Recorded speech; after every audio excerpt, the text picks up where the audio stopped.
오늘 설교의 제목을 한번 따라 하실까요? 교회의 머리이신 예수 그리스도. 여러분은 전도하면 어떤 생각이 가장 먼저 떠오르십니까? 아마 대부분의 성도님들이 전도를 생각하면 신나고 즐거운 마음보다는 부담스럽고 어렵다는 생각이 드실 것입니다.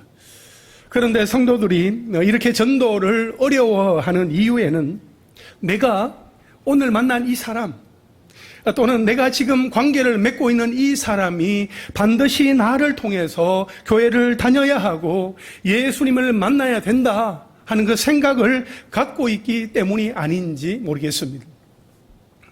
수년 전에 크리스찬 투데이에서 한 사람이 예수님께로 인도함을 받기까지 몇 사람이 그에게 전도를 했는가에 관한 통계를 낸 적이 있습니다. 그 결과 평균적으로 10명의 전도자로부터 다양하게 복음을 들었을 때 내가 교회 한번 가면 좋겠다 하는 결정을 하게 된다는 것입니다. 그러니까 한 사람이 예수님을 믿기까지 10명의 전도자로부터 다양한 방식으로 복음을 듣는다고 했을 때에 나는 첫 번째 전도자가 될 수도 있고 또 9번째 전도자가 될 수도 있는 것입니다. 그래서 우리가 전도하러 나아갈 때에 또는 일상에서 복음을 전할 때 이것을 기억하면 좋을 것 같습니다. 사실 사도 바울이 복음을 전해도 거절하는 사람이 있었고 심지어 예수님이 직접 전하셔도 거절하는 사람들이 있었습니다. 거절만 했습니까? 그들은 예수님을 못 박아 십자가에 매달았습니다. 그러니 내가 뭐라고? 내가 전했을 때에 사람들이 거절하는 것은 어쩌면 너무나 당연한 것일 수 있습니다.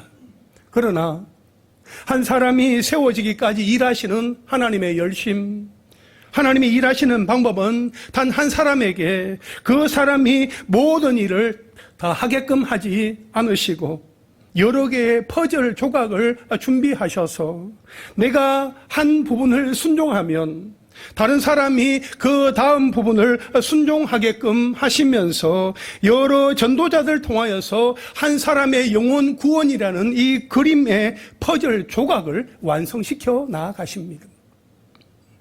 오늘 본문의 수신자인 골로새 교회도 사도 바울이 직접 세운 교회가 아니라 바울이 에베소에 3년간 머물 때에 그로부터 복음을 들었던 에바브라가 골로새 지역으로 가서 개척한 작은 교회였습니다. 그런데 이처럼 세워진 지 얼마 되지 않아서 한창 성장하고 있던 골로새 교회에 문제가 생겼습니다. 교묘한 종교 혼합주의를 내세우는 이단들이 교회 안에 침투한 것이었습니다. 그 문제를 가지고 이 에바브라가 로마에 가택 연금되어 있던 바울을 찾아갔습니다. 에바브로부터 그 이야기를 전해들은 사도 바울이 골로새 교회를 향하여서 쓴 편지가 바로 골로새서입니다. 이처럼 교회가 교회되게 하는 일이나 교회가 복음 위에 굳게 서게 하는 일에도 단 한 사람이 아니라 여러 명의 전도자를 사용하신다 하는 것을 우리는 보게 됩니다. 오늘은 우리 교회가 설립 48주년을 맞이하는 감사주일입니다. 알파와 오메가, 처음과 나중 되시는 우리 하나님께서 원로 목사님과 여러 헌신자들을 통하여 이 땅 위에 영혼 구원을 위한 하나님이 기뻐하시는 교회를 허락하셨습니다. 여러 다양한 전도자들을 통하여서 우리에게 복음이 들려졌고 우리는 이렇게 함께 모여 예배하며 그리스도의 몸된 교회로 자라가고 있습니다.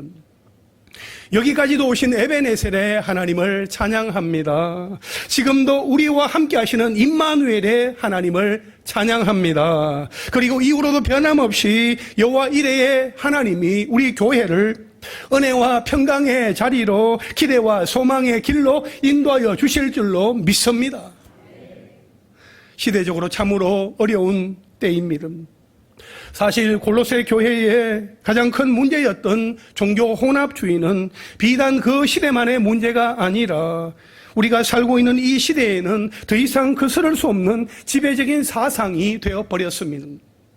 서점에 가서 요즘 베스트셀러들을 이렇게 보게 되면 몰몬교 사상이나 불교적인 명상이나 종교 다원주의 등이 자기 개발이나 힐링이라는 그런 명목으로 우리의 일상에 얼마나 많이 젖어들어 있고 침투해 있는지 모릅니다. 성도들도 교회에서는 복음을 듣지만 사회에서는 그런 여러 가지 문화와 사상에 그대로 노출되어 있는 것입니다. 그래서 오늘 말씀은 더욱 중요합니다. 너무나 당연한 이야기 같지만 결코 잊어서는 안 되는, 절대로 희석되거나 간과되어서는 안 되는 중요한 말씀입니다. 이 복음의 진리가 분명히 있어야 교회는 교회 될 수 있습니다. 그리고 성도는 성도 될 수 있는 것입니다. 여러분, 교회의 주인, 교회의 머리는 누구이십니까? 예수 그리스도이십니다. 오늘 18절 말씀에 보니까 그는 몸인 교회의 머리시라 이렇게 말씀을 하고 있습니다. 머리는 뇌가 있어서 판단하고 조절하고 결정하는 역할을 합니다. 머리가 몸을 다스립니다. 몸은 머리에서 내리는 명령 그대로 움직입니다. 우리는 택하심을 받은, 부르심을 받은 사람들의 모임 가운데 있습니다. 그래서 에클레시아, 교회라고 말합니다. 교회의 머리이신 예수님은 몸인 우리를 부르시고 그분의 뜻 안에서 다스리십니다. 그래서 우리는 교회의 머리이신 예수님의 말씀대로 순종하는 삶을 살아가야 합니다. 날마다 말씀을 가까이 하고 그 말씀에 순종하는 삶을 살아가야 합니다. 그런데 문제는 우리의 생각과 뜻이 하나님의 생각이나 뜻보다 앞서려고 하는 데에 있습니다. 교회 안에 일어나는 문제나 다툼, 교회가 세상으로부터 비난받는 이유는 바로 이 때문입니다.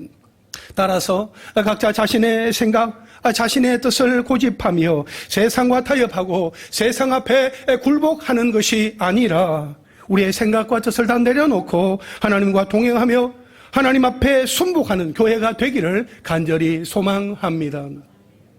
그러면 오늘 본문 말씀을 통해 왜 예수님께서 교회의 머리가 되시는가? 교회의 머리이신 예수님께 우리는 어떻게 순종해야 하는가 하는 것을 함께 생각해 보겠습니다. 첫째로 한번 따라 하실까요? 만물을 지으신 창조자이시다. 그렇습니다. 교회의 머리 되신 예수 그리스도는 만물을 지으신 창조주이십니다. 오늘 보면 16절 말씀 우리 함께 읽겠습니다. 시작.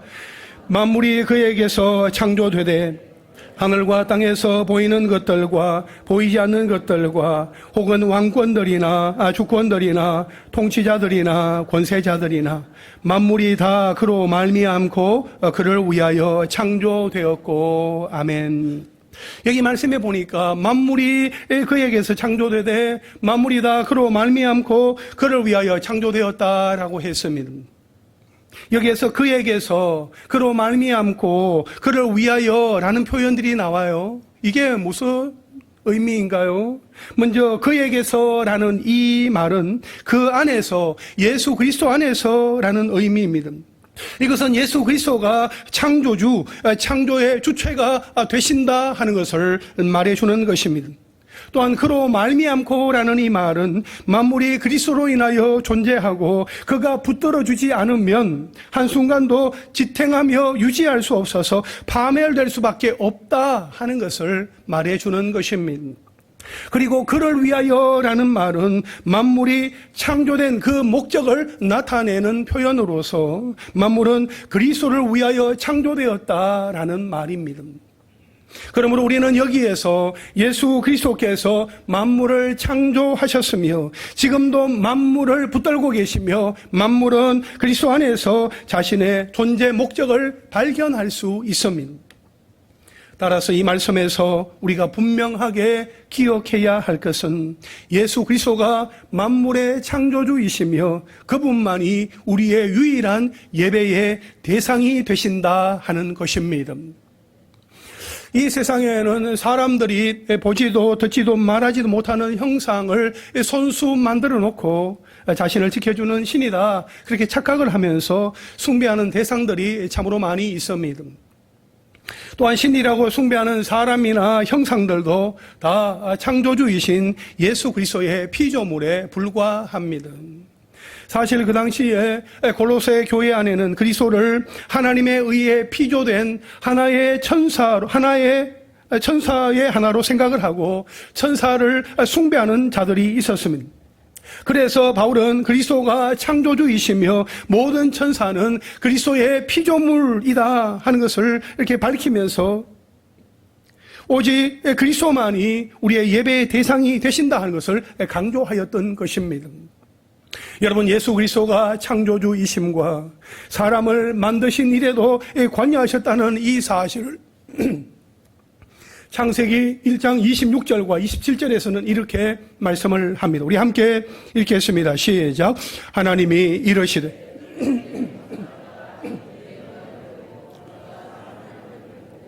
그들로 바다의 물고기와 하늘의 새와 가축과 온 땅에 기는 모든 것을 다스리게 하자 하시고, 하나님이 자기 형상 곧 하나님의 형상대로 사람을 창조하시되 남자와 여자를 창조하시고. 아멘. 이처럼 태초에 하나님이 사람을 지으실 때 성부, 성자, 성령 이 삼위일체 하나님이 자기 형상 곧 하나님의 형상대로 사람을 창조하셨다라고 성경은 우리에게 분명하게 말씀하고 있습니다. 그래서 성자 하나님이신 예수 그리스도가 만물의 창조주이심을 우리가 고백하게 되는 것입니다. 그러므로 우리는 만물의 창조주이신 그리스도가 만드신 피조물이기에 오직 그리스도만을 섬기며 그리스도의 영광을 위하여 살아야 합니다. 고린도전서 8장 6절에 보면 그러나 우리에게는 한 하나님 곧 아버지가 계시니 만물이 그에게서 났고 우리도 그를 위하여 있고 또한 한 주 예수 그리스도께서 계시니 만물이 그로 말미암고 우리도 그로 말미암아 있느니라. 아멘. 여러분, 오늘날 수많은 사람들이 자기 자신만을 위해서 살아갑니다. 그러면 각자가 더 행복해져야 할 것 같은데 오히려 세상은 더 무서워지고 강팍해지고 있습니다. 왜냐하면 그것은 우리의 창조 목적에 부합하지 않기 때문입니다. 우리는 오직 그리스도 안에서 그리스도로 말미암아 평안과 자유를 누릴 수 있습니다. 우리는 그렇게 창조되었기 때문입니다.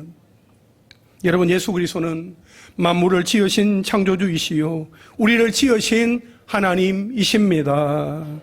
요한복음 12장 45절에 나를 보는 자는 나를 보내신 이를 보는 것이니라 말씀을 하시고 있습니다. 요한복음 14장 9절에 예수께서 이르시되 빌립아 내가 이렇게 오래 너희와 함께 있어도 네가 나를 알지 못하느냐.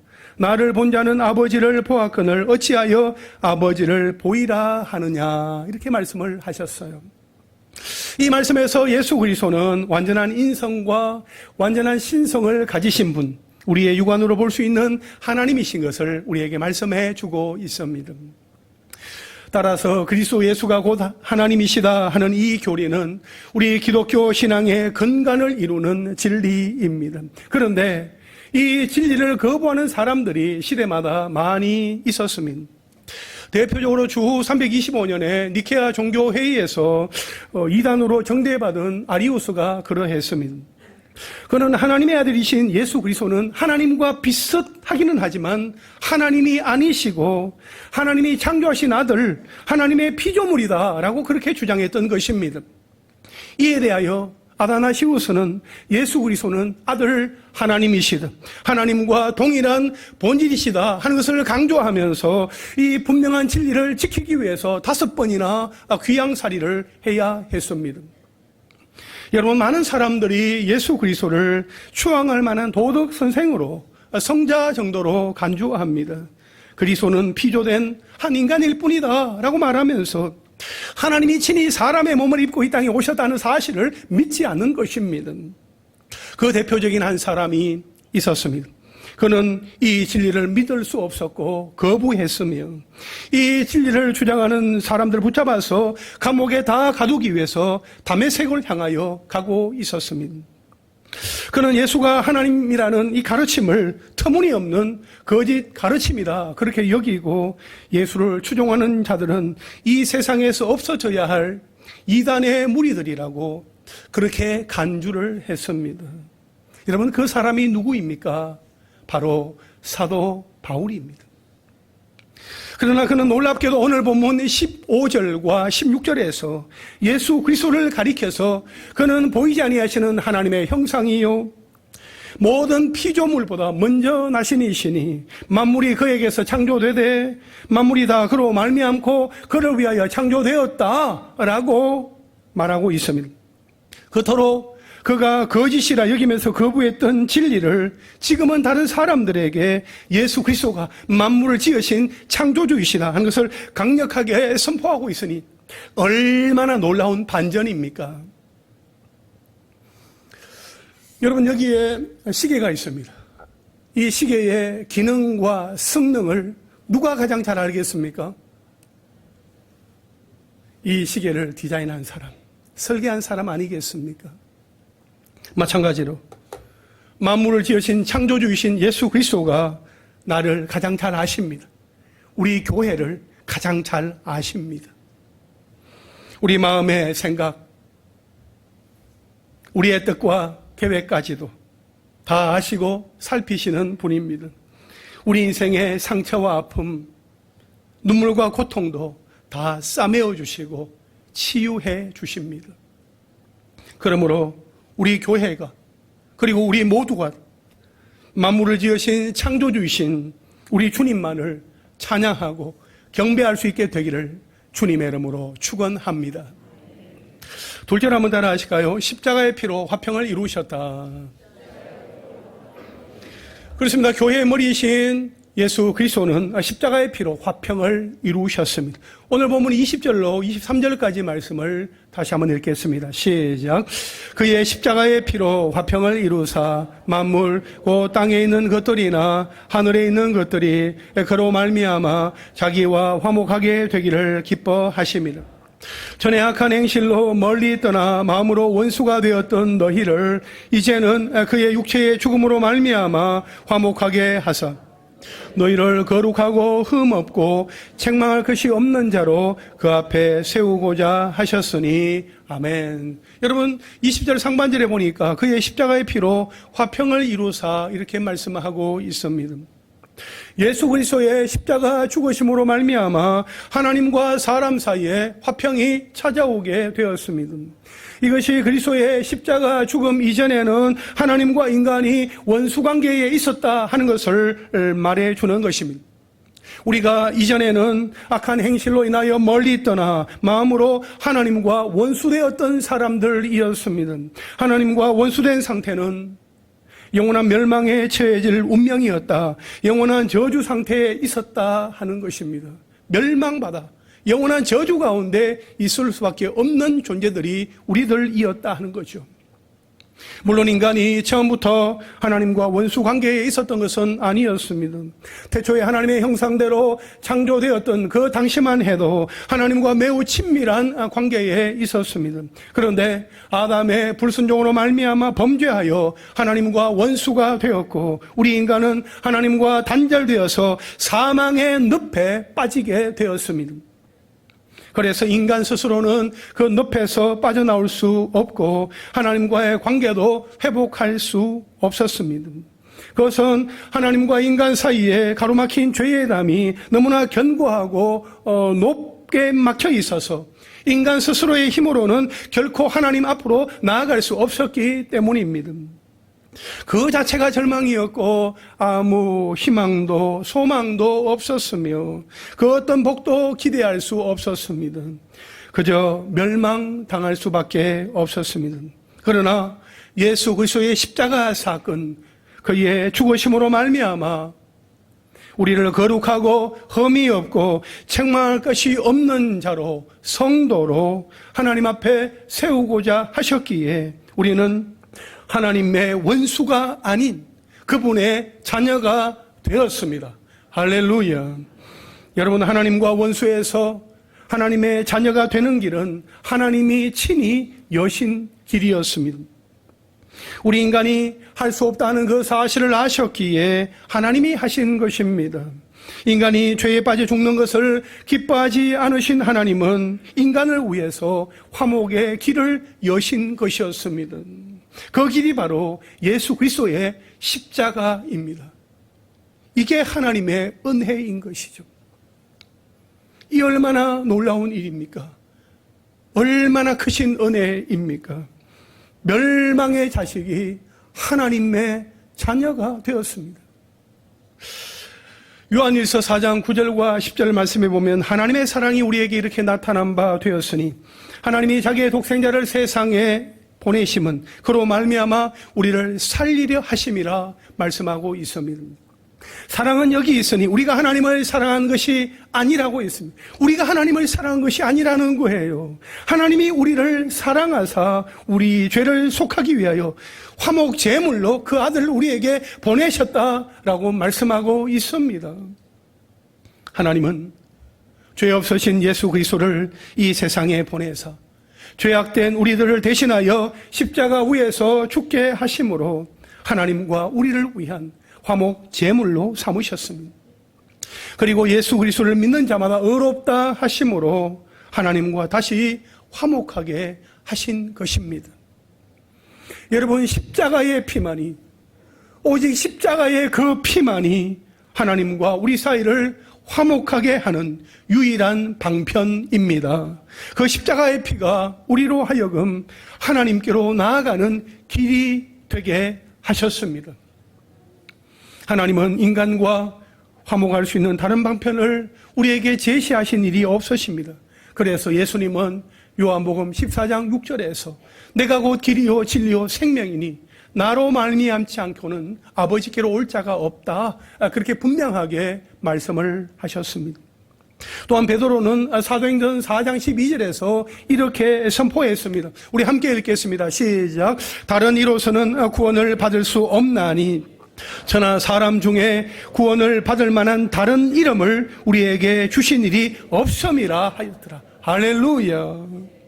여러분, 사람이 하나님과 화목하고 구원받을 수 있는 길은 오직 예수 그리스도의 십자가뿐입니다. 십자가의 그 피가 우리로 하여금 하나님과 화목하게 하십니다. 그런데 참으로 안타까운 것은 이 사실을 너무나 쉽게 잊어버린다 하는 것입니다. 스스로 영생을 얻을 수 없다 하는 그 사실을 잘 알면서도 하나님이 주신 구원의 선물을 당연시 생각한다 하는 것입니다. 구원의 은혜에 대한 감사의 마음이 약해지고 구원의 감격은 줄어들고 도무지 바뀌지 않는 환경의 여러 가지 어려움으로 인하여서 원망과 불평만 늘어납니다. 동시에 이것이 부족하다, 저것이 필요하다 하면서 하나님을 지나치게 조르면서 하나님께 구하는 것에만 너무 익숙한 것이 아닌가 싶습니다. 사랑하는 여러분, 우리 인간은 그렇게 온전하거나 선하거나 대단한 존재가 아닙니다. 우리가 아무리 똑똑하고 또 지혜롭고 사람들에게 존경과 사랑을 받는다고 해도 그것이 하나님과의 화평을 이룰 수 없고 하나님과 원수됨의 그 문제도 해결할 수 없습니다. 또한 우리가 하나님의 자녀가 되었다 할지라도 항상 기억해야 할 것은 우리 스스로의 힘으로 된 것이 아니다 하는 것입니다. 우리의 자력으로, 우리의 힘으로, 우리의 수고나 노력이나 애씀으로, 우리의 공로로 된 것이 아니다 하는 거예요. 찬송가 144장 예수 나를 위하여, 그 찬송 4절 가사에 보면 아름답다 예수여 나의 좋은 친구, 예수 공로 아니면 영원 형벌 받네 라고 기록되어 있어요. 그 누구의 공로가 아니라 오직 예수의 공로, 예수님의 공로입니다.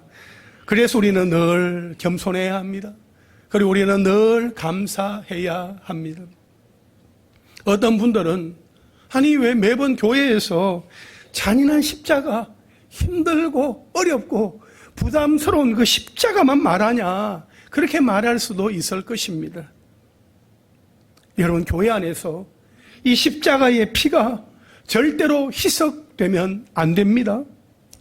주님의 보혈이 뚝뚝 떨어지고 주님의 보혈이 흘러내리는 그 피비린내 나는 그 순수 복음이 아니면 우리는 살 수 없습니다. 여러분, 십자가가 능력입니다. 주의 보혈이 능력입니다. 믿습니까? 믿습니까? 히브리서 12장 2절 상반절에 보면 믿음의 주요 또 온전하게 하시는 이인 예수를 바라보자, 그렇게 말씀하고 있습니다. 사랑하는 여러분, 하나님과 우리 사이를 화평하게 하신 그 십자가의 주님을 우리가 하루에 단 5분만이라도, 우리가 5분만이라도 십자가를 주목하고 우리가 묵상할 수 있게 되기를 바랍니다. 우리의 일상 가운데 살아갈 때에 잠깐 멈추고 5분만이라도 주님의 십자가를 생각하고 주님을 묵상할 수 있는 그런 은혜가 있기를 바랍니다. 우리가 십자가를 묵상할 때에 아무리 힘든 세상의 일이라 할지라도 이겨낼 수 있는 그 힘을 공급받게 될 것입니다. 십자가를 묵상할 때에 우울하고 낙심된 내 마음을 바꾸어 주실 것입니다. 또한 세상을 살아갈 새 힘과 능력으로 우리를 다시금 일으켜 주실 것입니다. 그 은혜와 축복이 우리 모두에게 있기를 주님의 이름으로 축원합니다. 할렐루야. 마지막 세 줄 한번 따라 하실까요? 복음의 일꾼이 되어 복음을 전파하게 하셨다. 그렇습니다. 교회의 머리이신 예수 그리스도께서 우리 한 사람 한 사람을 복음의 일꾼 되어 복음을 전파하게 하셨다 하는 것입니다. 오늘 본문 23절 말씀 우리 함께 읽겠습니다. 시작. 만일 너희가 믿음에 거하고 더 위에 굳게 서서 너희 들은 바 복음의 소망에서 흔들리지 아니하면 그리하리라. 이 복음은 천하 만민에게 전파된 바요 나 바울은 이 복음의 일꾼이 되었노라. 아멘. 당시 골로새 교회에는 이단들과 거짓 선생들의 그 가르침으로 인하여서 복음의 소망에 대하여서 흔들리는 사람들이 생겨났던 것으로 이제 추정이 되어집니다. 그렇게 흔들리는 사람들은 하나님 앞에 설 수 없으므로 바울은 그들에게 믿음에 거하고 터 위에 굳게 서서 복음의 소망에서 흔들리지 말 것을 권면하고 있는 것입니다. 그러면서 그는 나 바울은 이 복음의 일꾼이 되었다, 그렇게 말하고 있습니다. 바울은 자신이 믿는 자들에게 소망을 주는 이 복음을 전하는 일꾼이 되었다 하는 것을 강조하고 있습니다. 여러분, 여기에서 일꾼이라는 이 말의 헬라어는 디아코노스인데요, 주인의 명령을 수행하는 사람, 시중드는 사람을 가리킵니다. 이 디아코노스는 주인의 명령에 절대적으로 복종을 하고 그의 명령을 수행하기 위해서 최선을 다합니다. 그래서 바울이 복음의 디아코노스, 이 복음의 일꾼이 되었다 하는 것은 자신은 이제 주인 대신 주님의 뜻에 복종하여서 세상과 하나님을 화목시키는 복음을 위해서 시중드는 자가 되었다 하는 그런 뜻입니다. 여러분, 그 누가 디아코노스, 시중 드는 자가 되고 싶어 합니까? 다 시중 받고 싶어 하죠. 다 대접 받고 싶어 합니다. 더욱이 그 당시에 디아코노스, 이 일꾼의 사회적인 지위나 그 처우를 생각할 때에 나는 복음의 디아코노스다, 나는 복음의 일꾼이다 라고 말하는 이 바울의 말은 매우 급진적이고 아주 혁명적인 고백이었습니다. 뿐만 아니라 에베소서 3장 7절에서도 바울은 이 복음을 위하여 그의 능력이 역사하시는 대로 내게 주신 하나님의 은혜의 선물을 따라 내가 일꾼이 되었노라 하면서 자신이 나는 일꾼이 되었다, 내가 일꾼이 되었다, 그렇게 말했습니다. 심지어 사도행전 20장 24절에서는 내가 달려갈 길과 주 예수께 받은 사명 곧 하나님의 은혜의 복음을 정언하는 일을 마치려 하면은 나의 생명조차 조금 더 귀한 것으로 여기지 아니한다라고 고백을 하고 있습니다. 그리고 고린도전서 9장 16절에서는 내가 복음을 전할지라도 자랑할 것이 없음은 내가 부득불 할 일이다. 그렇게 말하면서 만일 복음을 전하지 아니하면 내게 화가 있을 것이다. 그렇게 말하고 있습니다. 그만큼 바울에게 있어서 이 복음은 전부였습니다. 그에게 있어서 복음은 전부였다는 것입니다. 바울은 이 복음의 가치를 알았습니다. 복음의 능력을 알았습니다. 복음의 일꾼으로 부르신 하나님의 뜻과 그리스도 예수 안에서 자신의 사명을 확신하였던 것이었어요. 그렇다면 여러분, 바울만 복음의 일꾼입니까? 바울만 복음의 일꾼으로 부름을 받았습니까? 바울에게만 복음을 위해서 수고할 책임과 의무가 있는 것입니까? 많은 사람들이 바울은 복음을 위해서 하나님께 선택된 특별한 사람이다 라고 생각합니다. 또한 택한 나의 그릇이다 라고 말씀하신 그 주님의 증거를 통해서 바울과 같이 어떤 특별한 사람만이 복음의 일꾼이 될 수 있다라고 생각을 합니다. 그러나 여러분, 그것은 오해입니다. 복음의 일꾼은 어떤 특정한 사람만이 되는 것이 아닙니다. 하나님께 부르심을 받은 사람은 다 복음의 일꾼으로 부르심을 받았다 하는 것입니다. 아멘이십니까? 우리 한 사람 한 사람 다 하나님의 부르심을 받고 여기에 있는 것입니다. 그렇다면 우리는 다 복음의 일꾼으로 부름받은 것이다 라는 거예요. 하나님이 우리를 부르신 것은 구원을 받도록 하시기 위함인 동시에 더 많은 영혼을 구원하고자 복음의 일꾼으로 삼으시기 위함입니다. 그러므로 우리는 우리 자신이 복음을 듣고 이제 구원을 받았다 하는 것으로 만족할 것이 아니라 우리 자신이 복음의 일꾼이 되었음을 알고 복음의 일꾼으로서의 그 사명을 충성스럽게 감당해야 합니다. 그래서 바울처럼 내가 복음을 전하지 않으면 내게 화가 있을 것이라고, 나에게 화가 미칠 것이라고 그렇게 고백할 수 있어야 합니다. 왜냐하면 우리에게는 날마다 복음이 필요하기 때문입니다. 우리는 복음을 들어서 알고 믿지만 살다 보면 어려움이 닥치면 문제가 생기면 어느새 복음은 그냥 그 뒷전으로 그냥 밀려납니다. 세상의 트렌드가, 옆집 아주머니의 말이, 회사 동료의 말이, 또 유튜브에서 보고 듣는 그 내용이 더 많이 내 마음을 차지합니다. 더 조바심 나게 하고 염려하게 만들고 두려움에 사로잡히게 합니다.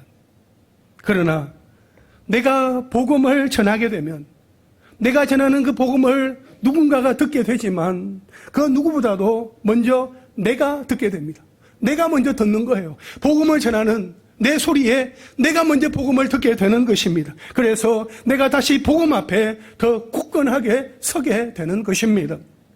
사도 바울처럼 세상에 그 어떤 것도 두렵지 않는 담대한 믿음을 갖게 되는 것입니다. 그것이 복음 전도자에게 주어지는 은혜요 축복이다 하는 것입니다.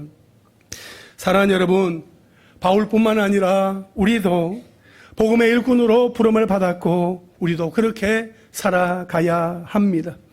하나님이 바울을 통해 하나님의 열심으로 하나님의 역사를 이루어 가셨던 것처럼 우리를 통해서도 하나님의 역사를 이루어 가실 줄 믿습니다. 우리는 지금 그 과정 속에 있습니다. 교회 설립 48주년을 맞이하는 우리 교회가 이후로도 계속 감당해야 할 사명, 결코 놓쳐서는 안 되는, 절대로 물러설 수 없는 사명은 바로 영혼 구원입니다. 오직 예수 그리스도의 십자가 복음을 담대하게 전하며 나아가는 것입니다. 여러분, 우리 하나님께서 우리와 함께하여 주실 것입니다. 하나님은 우리 한 사람 한 사람이 함께 하기를 원하십니다.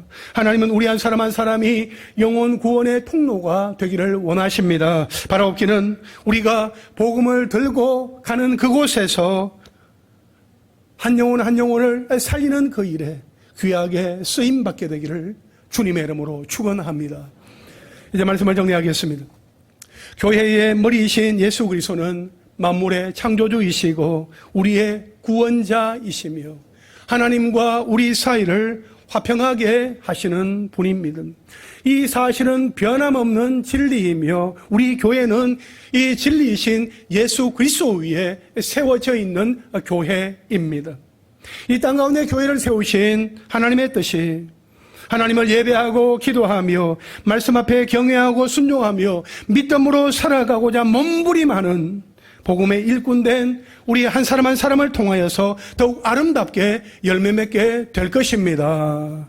그러므로 우리는 그 어떠한 순간에도 마귀의 유혹과 시험에 흔들리지 아니하고 세상과 타협하거나 세상 앞에 굴복하지 아니하고 허망하게 무릎 꿇지도 아니하며 이 시대에 그 세속적인 그 흐름에 편성하여서 믿음을 저버리는 그러한 일들 또한 없어야 합니다. 그리하여 하나님 앞에 엎드려 무릎을 꿇고 기도하고 간구하며 일어나 빛을 발하는 교회, 서로 돌아보아 사랑과 선행을 격려하는 우리 교회가 될 수 있기를 주님의 이름으로 축원합니다.